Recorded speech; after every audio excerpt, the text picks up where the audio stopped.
Hello and welcome. My name is Nicholas and this is Literally Graphic.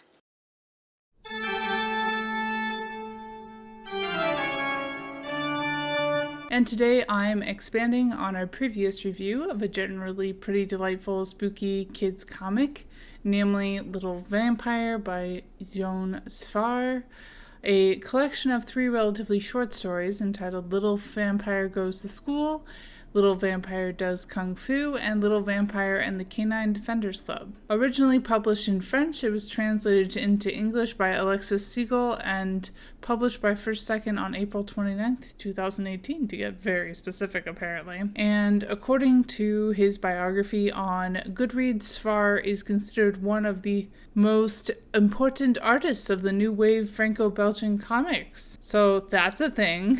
But otherwise, he was born in Nice, France, to an Ashkenazi mother and a Sephardic father, a fact that has a lot of bearing on the nature of his work, which is highly referential of both Jewish cultures. Flipping over to the back of the book, this collection is described thusly. Living in a house filled with grown-ups, ghouls, and monsters, Little Vampire is so lonely that he is even willing to go to school if that's what it takes to find friends.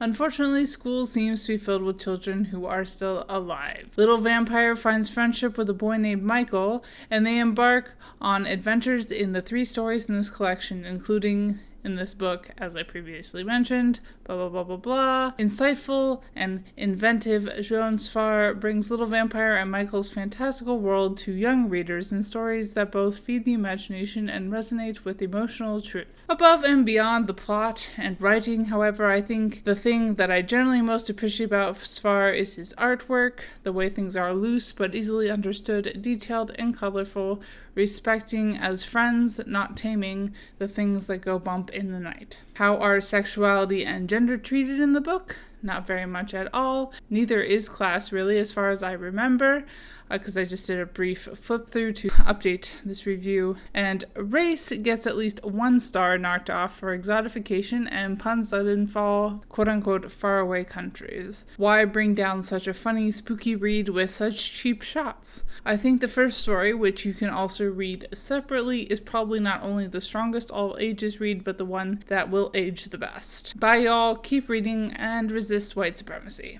And as always, I would like to acknowledge that for the most part, all of my videos are filmed and produced on the traditional territory of the Mississaugas of the Credit, an Anishinaabe people, the Haudenosaunee Confederacy, and the Huron-Wendat Nation, land covered by the Dish with One Spoon Wampum Belt Covenant.